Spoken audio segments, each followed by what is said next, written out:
जळगावमध्ये युती करू म्हणणारे भाजप नेते कधी पलटी खातील याचा भरोसा नाही असं म्हणत पाचोरा इथल्या मेळाव्यात शिंदेचे आमदार किशोर पाटलांनी भाजपवर आगपाखड केली आहे।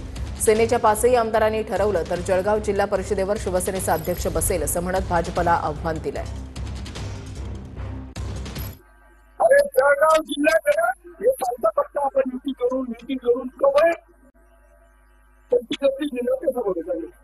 शिवसेनेचे पाचही आमदार ग्रामीणमध्ये आणि भारतीय जनता पक्षाचे फक्त 4 आमदार ग्रामीणचे, 1 आमदार जळगाव शहराचा। तर आपण ठरवलं ना, 5 आमदारांनी फक्त ठोकलं 100% जिल्हा परिषदेवर अध्यक्ष बसेल जिल्हा परिषदेवर। माहितीच्या 1 वर्षाच्या काळामध्ये एक फुटकी कवडी सुद्धा आमदारांना मिळाली नाही असं म्हणत शिंदेचे आमदार किशोर पाटलांनी सरकारला घरचा आहेर दिलाय, तर याला गुलाबरावांनी सुद्धा दुजोरा दिलाय। त्यामुळे जळगावमध्ये माहितीमध्ये आलबेल नसल्याच्या चर्चा रंगल्यात। 1 वर्षामध्ये भाऊ आणि आमदार चंद्रकांत भाऊ या ठिकाणी साक्षीदार आहेत।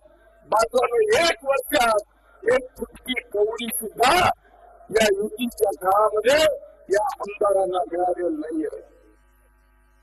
आता आम्हाला एकच आहे, तो म्हणजे पालकमंत्री गुलाबरावजी पाटील साहेब।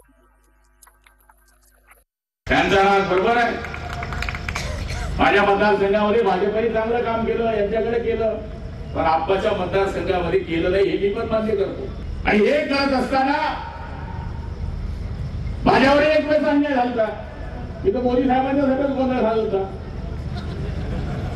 5 वर्ष मी मेहनत करायची, नाही वेळ जर कोणी प्रॉब्लेम करेल तर प्रत्येक माणसाचा करिअरचा विषय